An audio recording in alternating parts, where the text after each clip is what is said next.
Now we have to talk about Tupac, which I wasn't committed to, but then I watched the doc. So Didn't know you were getting that. you have a lot of people saying stuff in there that makes it sound like maybe he was responsible for that murder, which has never been proven. That's a very serious thing. You have PPD and over in Vegas now, getting ready to go on trial for that case, saying those things. I told you you can't trust these niggas. Now Puffy done killed Tupac, man. What is something? You know, I have my guys with me, Thug Life guys, and we heard what he had to say. He basically said he ain't have nothing to do with my brother's murder. We don't talk about things that are nonsense. Do you think he'd be lying? Quite possibly, and it's kind of looking that way. Here we are 27, 28 years later. The theory involving him is quite high on the list. Our family, you know, we still suffer. He was all wrapped up, but he was still shaking. So do you think Puffy was involved in the shooting? Only they can answer that question. I have my own opinion, but I wouldn't slander their name like they did mine. I wouldn't say things that I knew, you know what I mean? I believe so. I do believe so. I have proved things that I could say that will back up my claim, but this is not for the world to know about. You know what I mean? It's between me and him, and only he knows. So every time he say it didn't happen, or that's the only thing that makes this become an issue to everybody. See me fail, and in my mind sometimes when I'm drunk or I'm just laying down, I'll be thinking like, damn, is this true? Will I fail? Am I supposed to fail? I mean, should I just stop trying and give up? But then I'll be like, nah, hold on, that's exactly what they waiting for me to do, is to just say this is too much, I can't take it and give up. So now it's a fun little game that I cry at sometimes, I laugh at sometimes, I smile, I have good times and bad times, but it's a game. It's this game of life. Do I win or do I? When 50 Cent publicly revisited the death of Tupac Shakur, a conversation long buried beneath hip-hop history suddenly resurfaced. He didn't make accusations. He didn't offer conclusions. But his words echoed the same questions the streets have whispered for decades, questions that never truly disappeared. Known for choosing his moments carefully, 50's decision to speak now carried unusual weight. In a culture where silence is often mistaken for survival, what does it mean when someone finally decides to speak? Quite possibly, and it's kind of looking that way. Here we are 27, 28 years later. The theory involving him is quite high on the list. Our family, you know, we still suffer. He was all wrapped up, but he was still shaking in bed. He really wanted to tell me something. I'm assuming it was something that had to do with the hit. I get the feeling quite strongly that you don't believe Diddy. I don't think you believe a word of it. It seems like he got a whole bunch of power, like absolute power. Absolute power corrupts absolutely. Heavy is the head that wears the crown. What's your message, Sean Combs? Tupac Shakur was American hip-hop's brightest light until he was shot 4 times in a drive-by attack in 1996. His death shocked the world. Tupac's legend has only grown since his murder, along with the fever speculation about who planned it, who ordered it, and who did it. For 27 years, it was one of America's highest profile unsolved crimes until finally, a year ago, Dwayne Keefe D. Davis was charged. He'd bragged about being inside the Cadillac from which the fatal shots were fired, albeit not by him, and awaits trial as the last surviving suspect. But there are many unanswered questions and a tangled web of claims embroiding notorious figures and an infamous East Coast-West Coast gang rivalry. Many people speculate that this web entangles P. Diddy. Sean Combs is, of course, facing trial on a battery of charges, including sex trafficking and racketeering. With his alleged crimes under the spotlight, members of Tupac's family have this week hired an investigator to examine the links between Diddy and the murder. And joining me now is Tupac Shakur's brother, Moprim. Well, Moprim, thank you very much indeed for joining me. Good afternoon, good morning, good evening. I don't know what time it is there. It's like early evening in the UK. Are you in LA? Currently. Yeah. Shout out to all of my people across the pond. Well, it's great to have you here on Uncensored. Be very keen to talk to you because obviously a lot has happened to P. Diddy in recent weeks. He's now languishing in prison. Let me start first of all, your reaction to what's happened to him. The Netflix documentary presents Tupac not as an untouchable legend frozen in history, but as a man caught between loyalty, influence, and chaos in real time. It retraces his rise, his fearlessness, and the growing isolation that came with power. Rather than chasing conspiracy, the film restores context, forcing viewers to confront how paranoia and influence shaped an entire era of hip-hop. When a legacy grows larger than the truth itself, who benefits from the confusion? I think my favorite thing about 50 Cent's Netflix Diddy documentary is how he built a timeline off of this information. And one of my favorite parts of this documentary is them really getting into the timeline of events when it comes to Tupac and Biggie. And it really gives us a lot of perspective from people that were close to the situation, and a lot of people allege in this documentary that they believe that Diddy was very jealous of Tupac. And they pretty much go through everything from the quad incident and Tupac believing that Puffy was behind it, like he said in the Vibe interview, and they lay out this whole timeline of the downfall happening perfectly, in my opinion. We are even hearing from Greg Kading, the detective that worked on Tupac and Biggie's case in this documentary. He is the investigator that did that proffer agreement with Keefy D way back in 2008, where Keefy D alleged that Diddy tried to offer him $1 million to take out Tupac and Suge Knight. And Tupac's trial with Keefy D is coming up very soon in early 2026, and we know that Diddy's name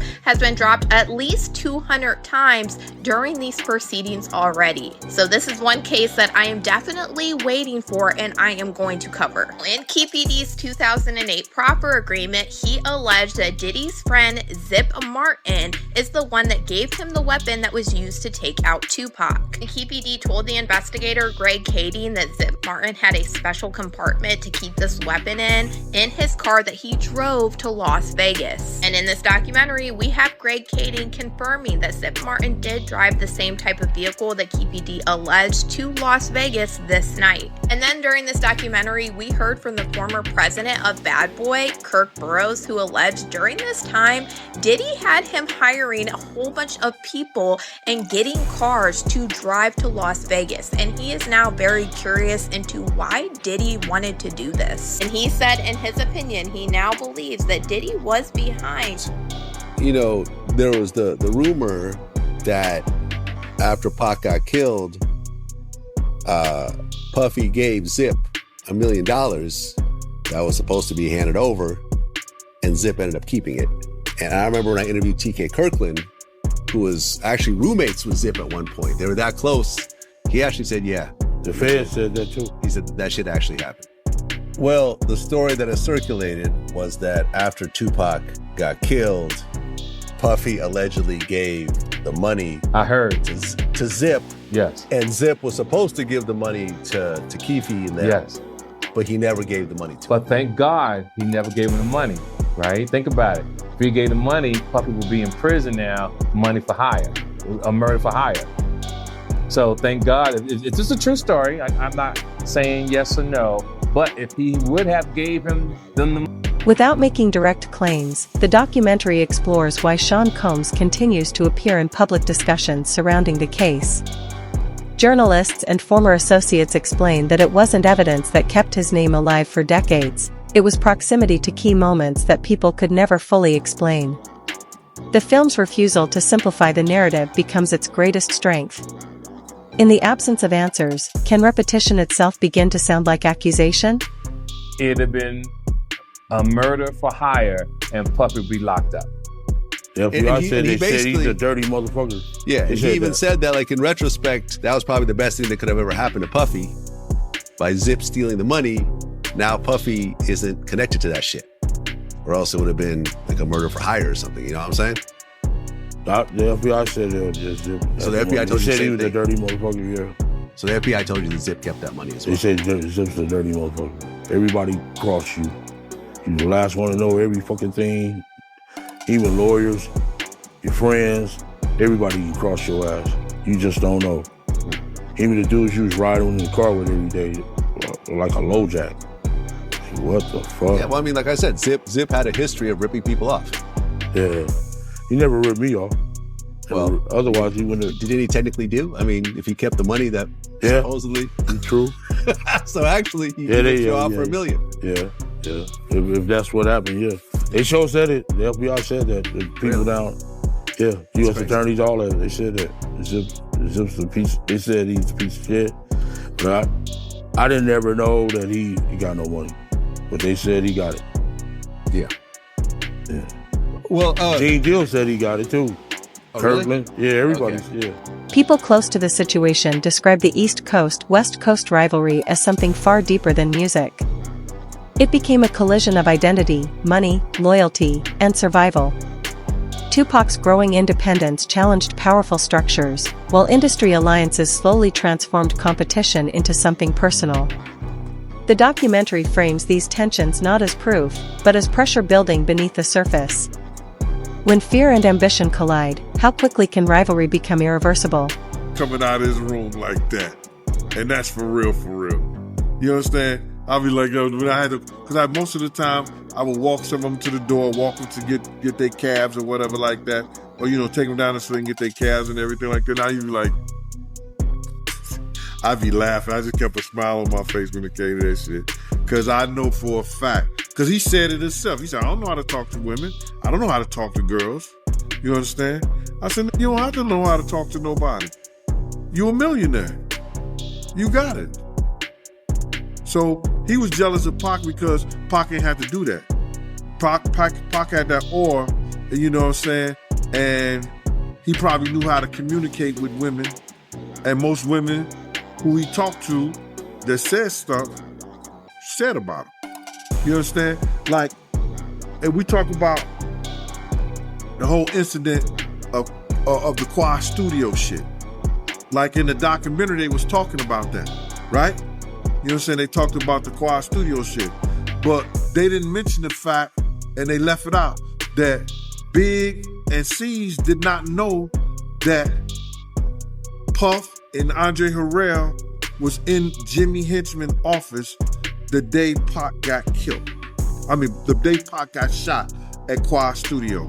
Let me repeat that again so it don't get mixed up in the whole thing.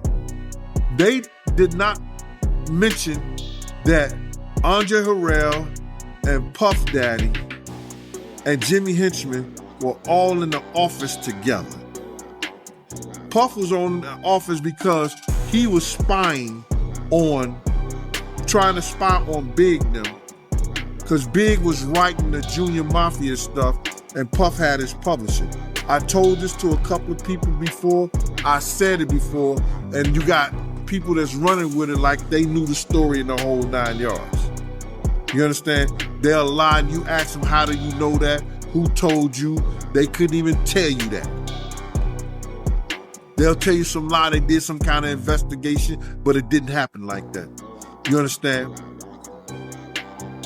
Puff was there to spy on Big because he had owned Big Publishing. And Big had turned around, and the same people who helped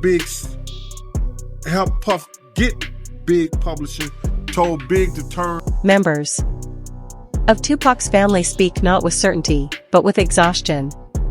Nearly 3 decades later, they are still waiting for a process they feel they can trust. They question why certain names continue to circulate publicly, yet are never formally addressed in meaningful ways. Their frustration reveals a painful reality: unresolved cases never truly disappear. They evolve, spread, and linger across generations. At what point does delayed justice become denied justice? Take something serious like that when I don't come to Puff like that. You understand what I'm saying? Every time I told Puff something was about to happen, it happened. You understand? We had a party with ODB now. And at Luke's Club, your Puff, they about to start shooting up in this joint. How you know, Gene? Bruh, I know. In your opinion, man, do you think Biggie would still be alive if Puffy would have listened to you? I think, in my opinion, Big wouldn't have got killed that night. To say if he was still being alive, I don't know that. I don't have a time clock on somebody's life. And we know, nobody knows. God, it comes to death comes like a thief in the night, man. We don't know what's going on. and when it's going to happen. But I truly believe that if Big would have stayed to his guns and not F with Puff like he was doing at first, not coming to none of the parties we was at. Did you hear what Lil C said? We wasn't even messing with Puff. We was doing our own thing. If they would have stayed with doing their own thing, maybe we still alive. Cause Big was a big star. Show me one picture out of LA since they was going to all kind of clubs and all kind of spots and all kind of restaurants that somebody got him with him. That somebody got those pictures with him.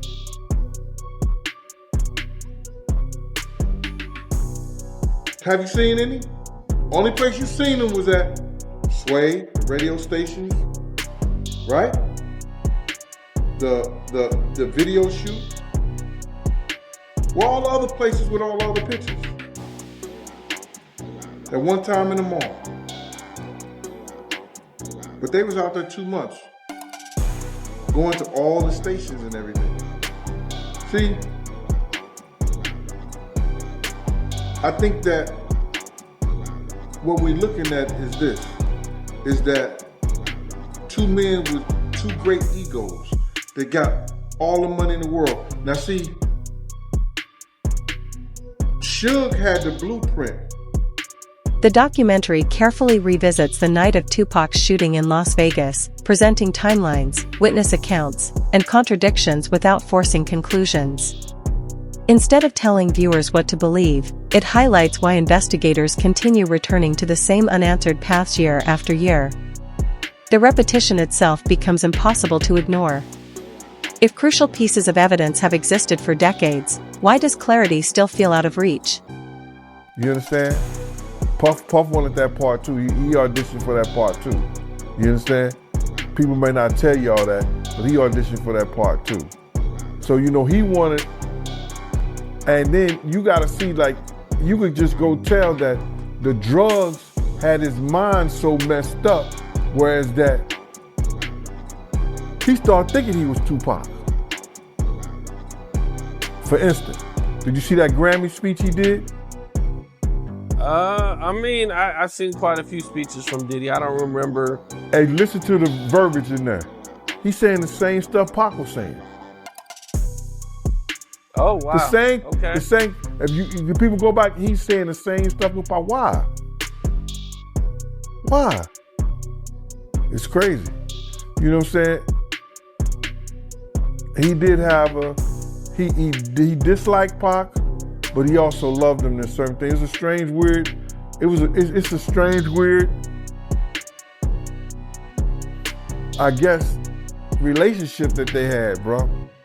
Yeah, that is crazy, man. Cause I even interviewed Reggie, and like, Suge and Diddy were cool too. Even when that beef was going on, I heard they were still communicating and like not, I don't know, man. It was like this weird dynamic that they had. Y'all thought it was an East Coast, West Coast war. One day we was in behind a house of blues. You hear me? We was driving through there. We had a reporter in the car. He was either from Billboard or he was from, what's that other big magazine? Rolling Stones. It may have been Rolling Stones. He's in the car with me. Riz is on the driver's side. Riz is on the passenger side in the back. The reporter's in the middle. I'm on the driver's side in the back. You got Kenny driving, Puff is in the front. We see Suge and Tupac, right? Pac is in a white Rolls Royce convertible. Suge is in a red Rolls Royce convertible. It's about a House of Blues. Behind the House of Blues, it was about. Later interviews and alleged confessions added more layers to the story, but never closure. Some statements contradicted earlier accounts. Others introduced entirely new motives without verification. With every new version of events, the truth seemed to drift even further away. Like it's like like the Twilight Zone, because it's like some evil, unstoppable shit that it just won't let me go. It's just got his hands on me and it just want to see me fail. And in my mind, sometimes when I'm drunk or I'm just laying down, I'll be thinking like, damn, is this true? Will I fail? Am I supposed to fail? I mean, should I just stop trying and give up? But then I'll be like, nah, hold on. That's exactly what they waiting for me to do. Is to just say, this is too much, I can't take it and give up. So now it's a fun little game that I cry at sometimes, I laugh at sometimes, I smile, I have good times and bad times, but it's a game. It's this game of life. Do I win or do I lose? I know one day they're gonna shut the game down, but I have to have as much fun and get around the board as many times as I can before it's my turn to leave. That's for real. And that's it. That's for real. We chilling with Tupac right now. We're gonna come back with some more Tupac. We just lounging in this trailer. Me and Allie, you know, at the set. All right, we'll be right back. Oh. All right. All right, man. You got a light? Yeah. You know, it's funny, man, when I be looking at because I like to study. I like to watch how brothers evolve, you know, in the shit, because you know how this business is, man. Everything is pretentious. It's just like, you know, everybody get that one opportunity, and it's just how who maintains it and then making it to another opportunity that lasts. Now look at the shit you've been through, dude. You know, I sit and think about it. It's been career in this shit. Yeah. Shit that the next nigga, I mean, I done had problems with the IRS, the police, the Fed, government, raid. I mean, everything that they end your career. That's how you know somebody trying to end my career. To get you. You know, these are not coincidences. Yeah. I mean, because I've been on probation for shit the niggas get turned loose on. You know what I mean? I went to jail for that year, not for rape, but for touching her ass. Sexually, they couldn't even get me on shit, but touching her ass. And they put you in jail for a year, and I'm sitting there and thinking. You know, if I go to any club, every bitch in there is grabbing me and touching me. And I went to jail for doing the same thing. And I didn't even do that. I mean, I'm saying in a mix of sex, you gonna touch her. You know what I mean? This was me and her personally. But they took that, and they blew it out of proportion. And then, you know what fucked it up is how, like, the media and shit, I mean, you look in the papers, they paint you so bad. You know what I'm saying? But the motherfuckers, they know. Not only they know what goes on in this. Rather than turning uncertainty into spectacle, the film treats it as part of a much larger pattern. Stories continue multiplying instead of aligning. Voices grow louder, but answers remain distant. And when too many narratives compete at once, does the truth become harder to recognize? When I did the interview with Kirk Burrows, right, he told me a story about how when Tupac was in prison, he sent the letter to Bad Boy, letting them know when he get out, it was beef. Did you know about that? I knew about the letter, but I didn't know about the content of it. You understand? See, you gotta realize, Pac had people like Jada Pickett, Jasmine Guy, and it was somebody else. They was going around trying to collect money to get Pac out of jail. Nobody from Bad Boy gave up a dime. Nobody from Big Camp gave up a dime. But Big told me himself, he said, man, I was broke, I ain't had no money. I'm like, yo, nigga, nobody tell you to do a show or something? You get the door? He didn't think about it. He didn't have any guidance on that. So what got back to you when it came to the letter, even though you didn't know what the letter was about? But at that time when Tupac sent the letter to Bad Boy, what word got back to you about the letter? Or did Puffy and Kirk Burrows keep it under wraps? Just take me back, man, to real time when it came to that.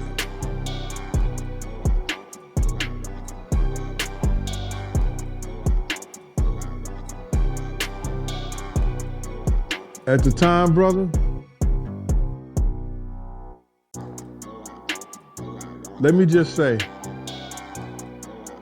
the work that I did, my computer, all I have to do is know a person's DIN number at the time. You see the letters go out?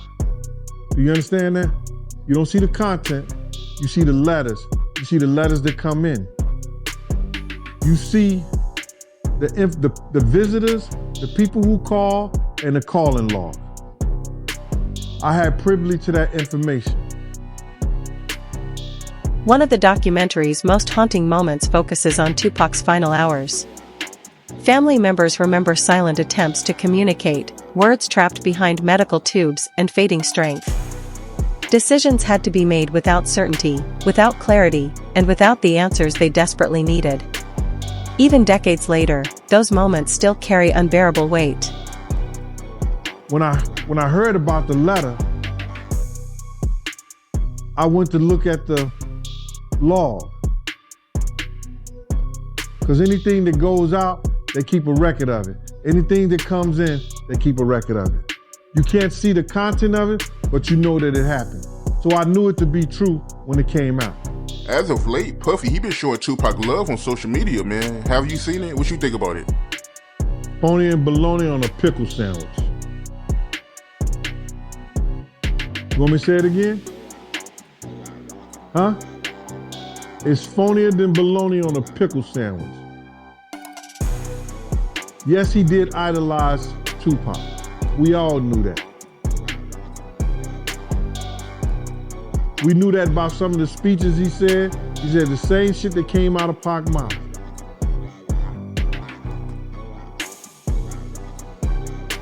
But he didn't like him. If you ain't like that nigga in his life, how you gonna love him in his death? Oh, you glad to see the nigga dead now. All right, okay. That's a very strong word to use, man. So you feel like Puffy, he idolized Tupac, and you really believe that? Yeah, he idolized that dude. You gonna go and make it your business, I don't know, to sleep with every chick that he slept with? Or maybe the chicks was just making the rounds. I don't know. But he made it his business to sleep with every chick that Pac was sleeping with.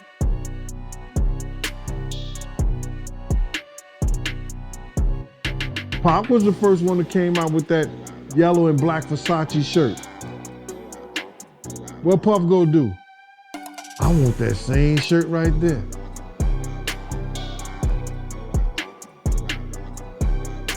So you feel like Puffy getting with some of the same females that Tupac got with, like Sally Richardson and Sarah Chapman, you think he only got with them because Tupac had them? That's the only reason why he got with them?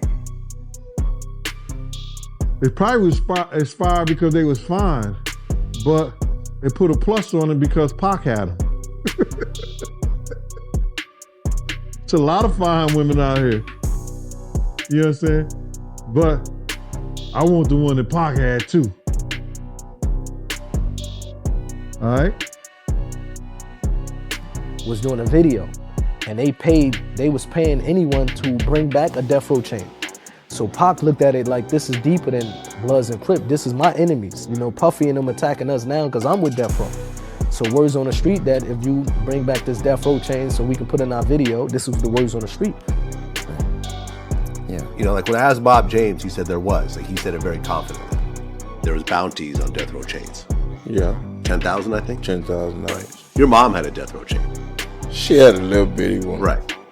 Yeah. Well, they were snatching those. Right. And there was no doubt this understanding that there was a bounty. We've never been able to track that down to a source where said I was there when an agreement was made, but that was the understanding on the street and among these people was that there was a bounty for the chain. And of course we see that becomes real at the Lakewood Mall when Orlando Anderson tries to snatch Trayvon Lane's chain. Right. So a fight happens in the mall and they try to take Trayvon Lane's chain, who was affiliated with Mob Piru and Death Row. Right. But I guess they don't actually take the chain. Yeah, I think they do take it. They get it off of him, but then during the Donnybrook whatever, he gets it back. He claims he got it back, and so there's no reason to believe he didn't. We never found that chain, at Orlando Anderson's house or anything like that. But certainly, if it wasn't an attempt, then they did actually secure it, and then we lost it back to Trayvon Lane. And it's important to remember that this Trayvon Lane is the person directly, aside Tupac Shakur when they confront Orlando Anderson again in Las Vegas. Right, and Trayvon Lane, Orlando Anderson is Keith D's nephew. Correct. By the end, the documentary makes no final declarations. Instead, it asks a more unsettling question. Why does this story still refuse to rest? Netflix does not solve the mystery. It legitimizes the questions. And 50 Cent's comments serve as a reminder that silence was never peace, only postponement.